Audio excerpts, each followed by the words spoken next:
사도행전 13장 1절에서 3절까지 우리 함께 한 목소리로 읽겠습니다. 시작.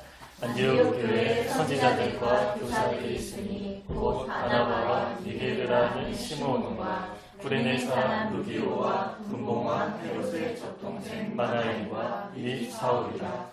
주를 섬겨 금식할 때에 성령이 이르시되 내가 불러 시키는 일을 위하여 바나바와 바울을 따로 세우라 하시니 이에 금식하며 기도하고 두 사람에게 안수하여 보내니라. 아멘.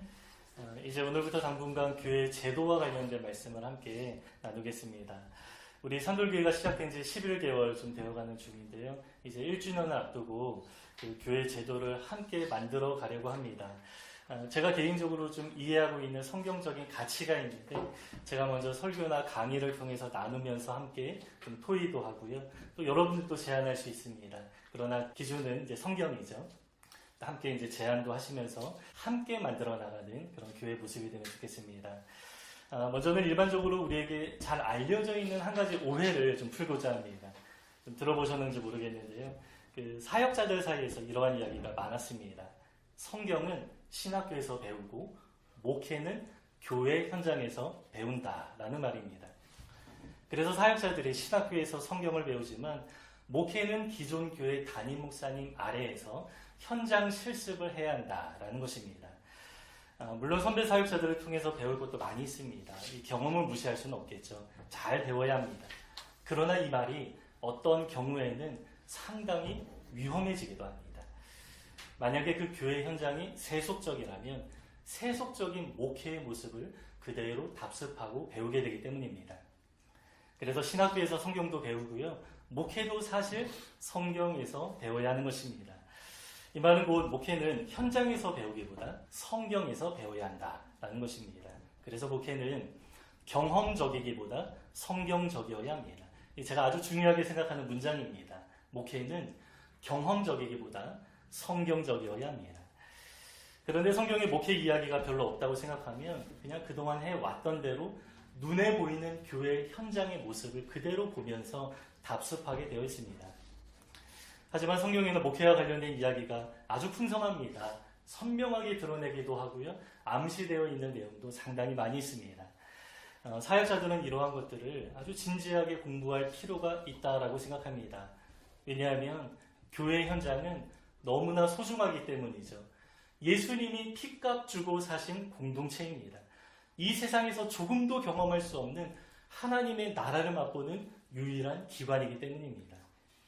그래서 하나님의 뜻이 우리 교회 공동체 가운데 아주 잘 드러나야 하는데 어떠한 방식으로 드러나게 됩니까? 하나님의 뜻은 성경에 있습니다.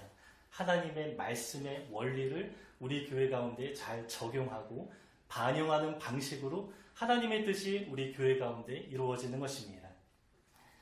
그 중에 제가 가장 먼저 지적하고 싶은 것은 그 담임 목사 제도와 관련된 것입니다. 이 주제는 제가 2주에 걸쳐서 함께 나누도록 하겠습니다. 제가 이 문제를 조금 비판적인 입장에서 좀 다루는데요. 그 담임 목사라는 이름을 가지고 사역하시는 모든 분들을 다 비판하는 것은 아닙니다. 저의 관점은 성장을 추구하면서 대형화된 담임 목사라는 자리가 구조적으로 상당히 위험한 자리다. 이 면을 지적하는 것입니다.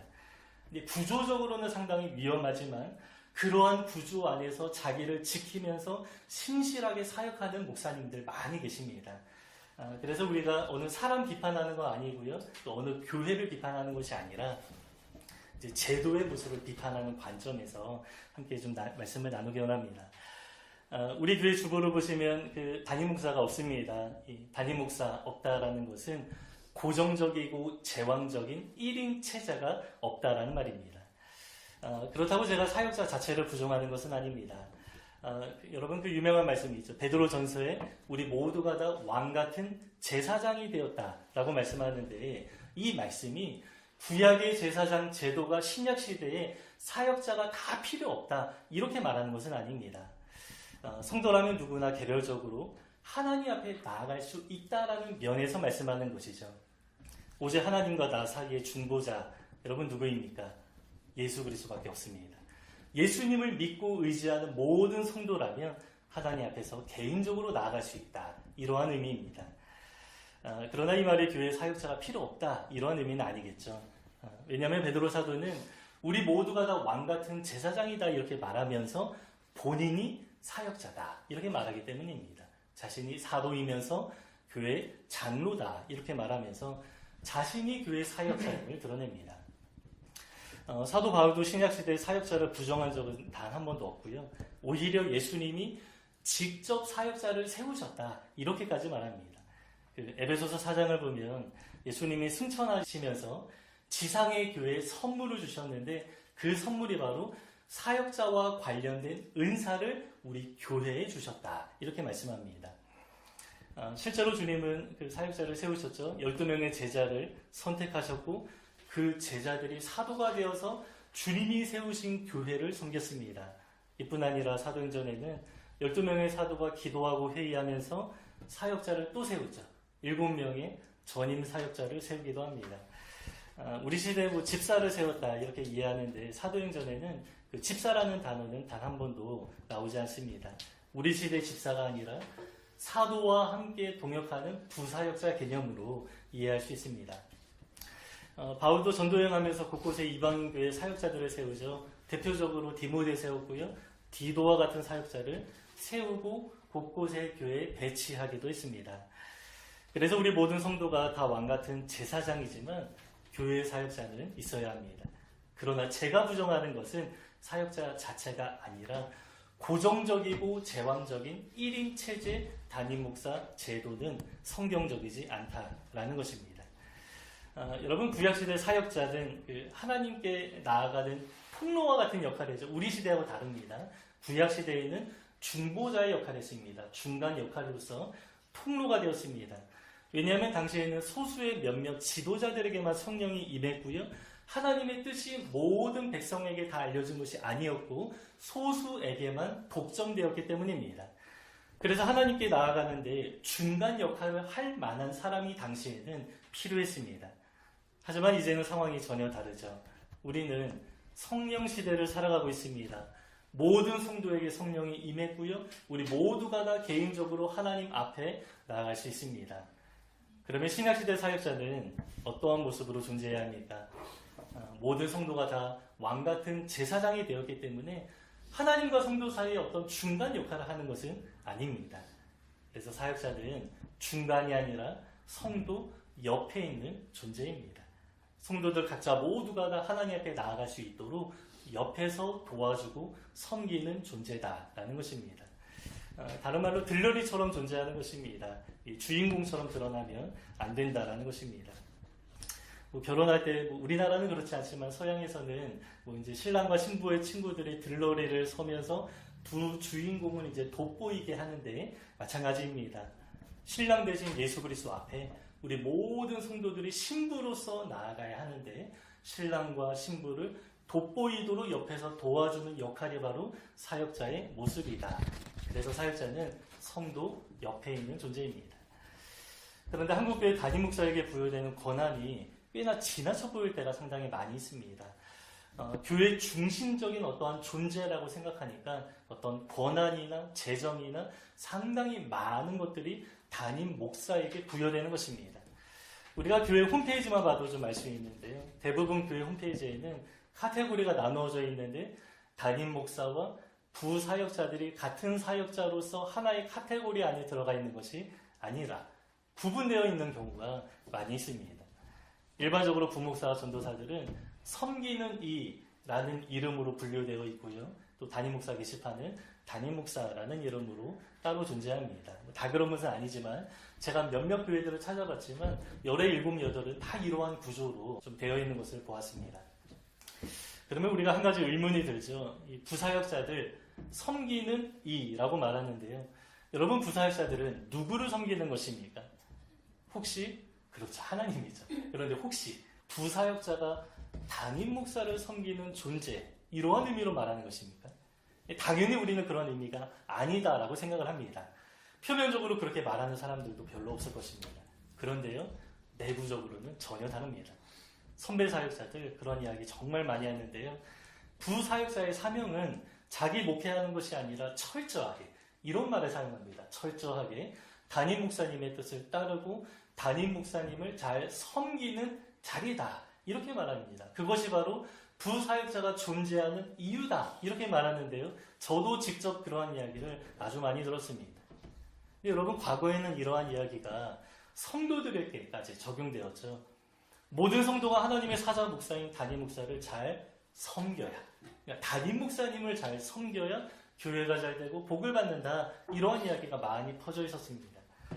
그러나 요즘에는 생각이 많이 바뀌는 중에 있는 것 같습니다. 하지만 여전히 사역자 세계에서는 고착화되어 있는 구조입니다. 왜냐하면 이 교단이나 노예 틀 안에서 담임 목사님의 눈밖에 나면 다른 사역자로 옮기는데 상당히 어려움이 생길 수 있기 때문입니다. 그래서 교회 안에서 수직적이고 중속적인 상하 구조가 가장 심각한 곳이 있다면 담임 목사와 부사역자의 관계입니다. 그런데 여러분, 오늘 본문에 그 안디옥 교회가 나오는데요. 안디옥 교회에는 담임 목사라는 어떤 그 명칭도 없습니다. 그냥 수평적으로 5명의 사역자가 나옵니다. 그런데 이들이 섬겼다라고 말하는데 그 대상이 누구입니까? 우리 2절을 보시면 주를 섬겨 금식할 때라고 말씀하죠. 따라서 우리가 섬기는 대상은 아주 명확합니다. 사역자는 주님을 섬기는 것입니다. 하나님을 섬겨야 합니다. 그러면 여러분, 사역자는 하나님만 섬기면 끝나는 것입니까? 그렇지도 않습니다. 신학교에서 전도사님들이 좀 푸념 섞인 이야기를 하는데 저도 직접 몇 번 들어봤습니다. 기존교회에서 장로님들이나 또 어르신들이 그 전도사님들을 조금 가볍게 여기면서 뭐 이것저것 시키기도 하는데 뒤에서 그런 이야기를 하는 것입니다. 내가 하나님의 종이지 무슨 사람의 종이냐, 이러한 이야기를 좀 하는 것입니다. 그런데 고린도전서 3장에서는 사도 바울이 이렇게 말합니다. 자신과 아볼로도 얼마나 대단한 사역자입니까? 베드로, 이 모든 사역자들을 포함한 우리 모든 사역자들이 다 너희 성도들의 것이다. 너희들을 위해서 존재한다. 이렇게 말하는 것입니다. 그래서 성경을 종합적으로 볼 때 사역자가 섬기는 대상은 두 종류입니다. 하나님을 섬기고요, 성도를 섬기는 것입니다.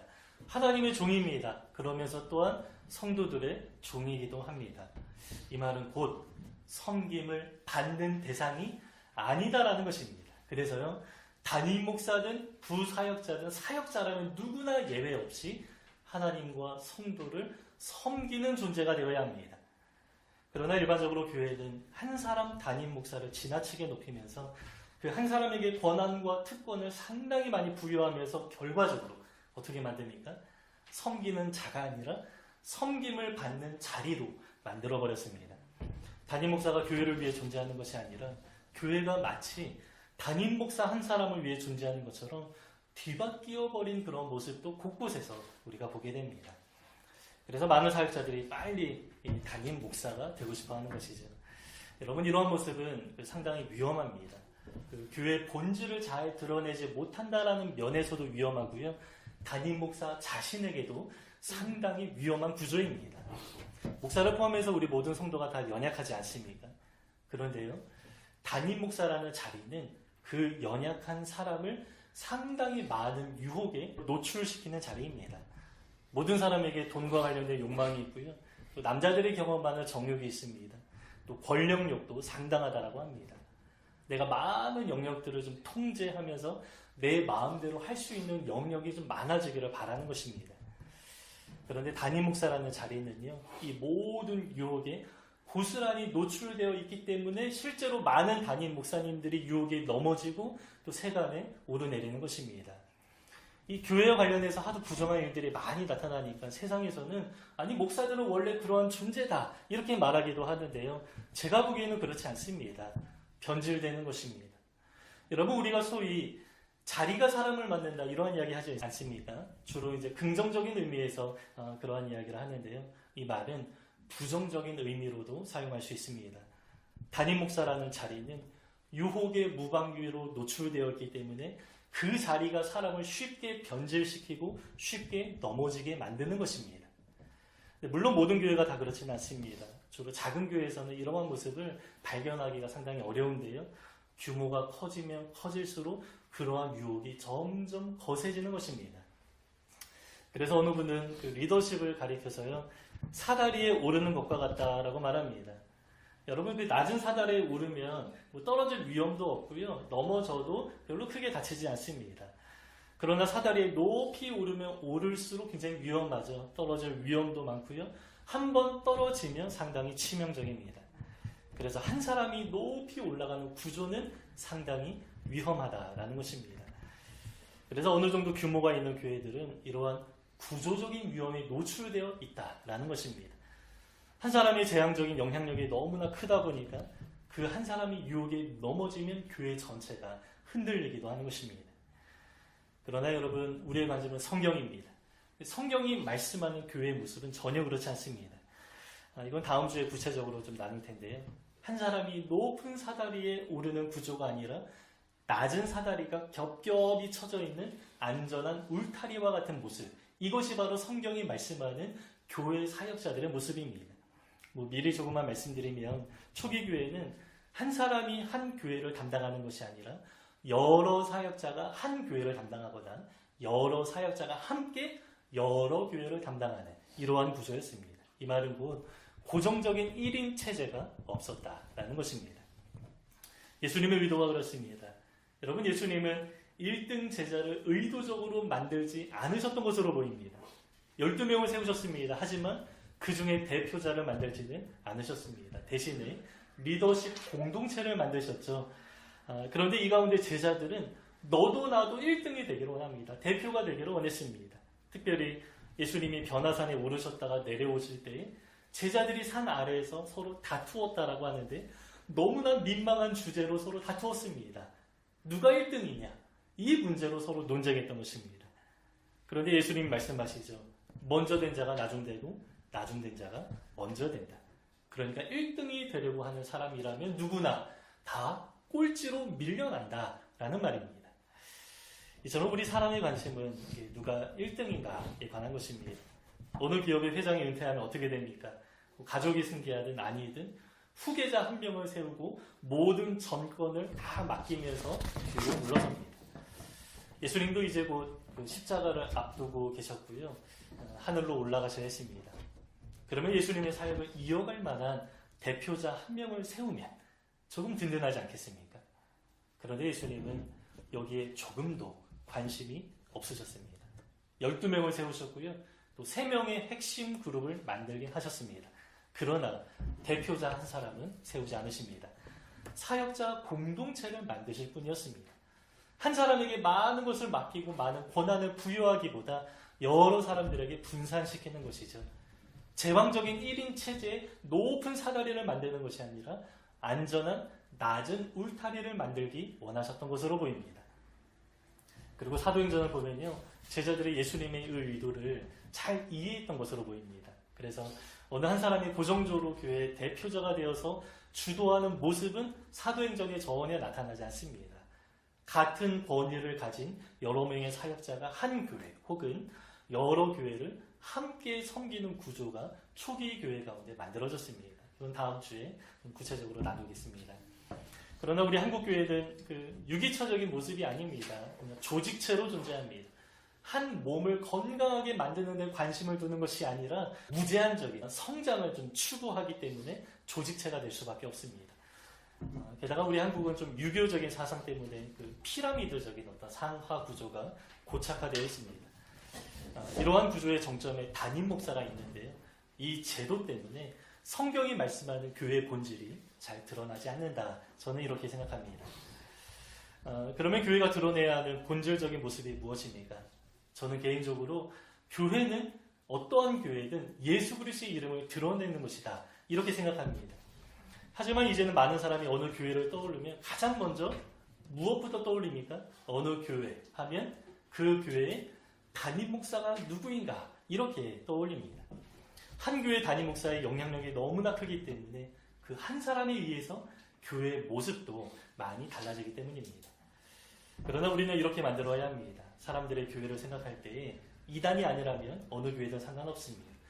교회라면 어느 교회든 예수 그리스도를 떠올리게 만들어야 합니다. 예수님이 다스리시고 통치하시는 교회로서 예수님이 제자들이 모인 곳이 교회의 가장 큰 특징이 되어야 한다라는 것입니다. 제가 사역자는 아까 좀 옆자리다라고 했는데요.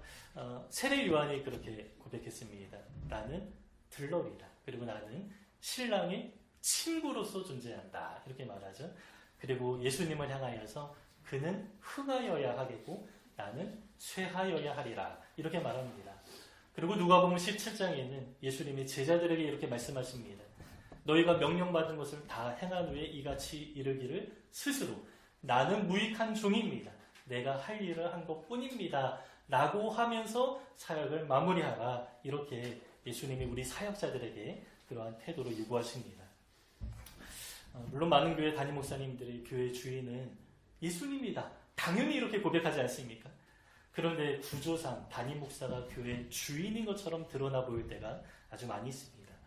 말로는 주인이 예수님이다. 이렇게 고백하는데 진짜 주인 행세는 사람이 하고 있을 수도 있다라는 것입니다. 그래서 저는 말은 잘 믿지 않습니다. 말한 대로 행동해야 그것이 진짜입니다. 저는 담임 목사 제도를 생각할 때 가장 먼저 떠오르는 사람이 기드온이었습니다. 기드온 이야기는 그 사사기 중심에 있고요. 사사기에서 가장 길게 기록되어 있습니다. 그리고 주제적으로 사사기의 가장 핵심적인 이야기가 기드온 이야기에서 말씀합니다. 우리가 잘 아시는 것처럼 사사기에 이러한 구절이 좀 여러 번 등장하는데요. 그때 왕이 없었으므로 각각 자기 소견에 오른 대로 행하였더라. 여러분 모든 사람이 죄인이죠. 죄인된 사람이 자기 생각에 오른 대로 행하면 죄가 늘어날 뿐입니다. 그것이 바로 이 세상의 현실이고 사사기에서 말씀하는 모습입니다. 그런데 그 이유가 그때 왕이 없었으므로 이렇게 말씀하죠. 그런데 여러분 진짜 이스라엘의 왕이 없었습니까? 그렇지 않습니다. 이스라엘의 왕은 하나님이십니다. 물론 당시 눈에 보이는 왕은 없었습니다. 한 사람의 강력한 카리스마적인 지도자는 없었지만 하나님께서 왕으로 다스리던 시대였습니다. 따라서 그때 왕이 없었다라는 말은 이스라엘 백성이 하나님을 왕으로 섬기지 않았다라는 말과 같습니다. 그러니까 자기 소견, 자기 생각, 자기 기준에 오른 대로 행동하는 것입니다. 이러한 분위기 속에서 사사기 중심의 기드온 이야기가 있는데요. 기드온은 우리에게 상당히 좀 긍정적인 지도자로 알려져 있습니다. 바알의 산당을 허물기도 했고요. 이스라엘을 압제하던 미디안 연합군을 물리치는데 아주 기적적인 일이 일어났죠. 단 300명의 사람으로 전쟁에 승리합니다. 그러나 우리가 성경을 자세히 읽다 보면 기드온 인생의 후반부에는 상당히 부정적인 이야기가 나와 있습니다. 기드온이 변질되는데요. 상당히 탐욕적이고요. 폭력적인 전제 군주와 같은 모습으로 후반부에 드러납니다. 이 기드온이 변질되었다라는 것입니다. 여러분 처음부터 기드온이 그랬습니까? 그렇지 않습니다. 처음에는 하나님이 정말로 귀하게 사용하는 아주 겸손한 도구였습니다. 그런데 나중에 보니까 너무나 악한 사람이 되어 있습니다. 여러분 어떻게 사람이 이렇게 타락할 수 있겠습니까? 그 중심에 한 가지 사건이 있는데요. 미디안 연합군과 전쟁할 때에 기드온이 군사들에게 횃불을 들고 이렇게 외치라고 선언합니다. 여호와를 위하라. 이렇게 하면 끝이죠. 그런데 여호와를 위하라. 기드온을 위하라. 그리고 여호와의 칼이요. 그리고 기드온의 칼이요. 뭔가 좀 찜찜합니다. 이 전쟁은 전적으로 하나님께 달려있는 이 성전, 거룩한 전쟁이기 때문에 하나님의 이름만 외치면 충분한 것입니다. 그런데 기드온이 하나님 옆에 자기의 이름을 외치게 만듭니다. 그리고 나중에 보면 그의 속내가 좀 드러나는데요.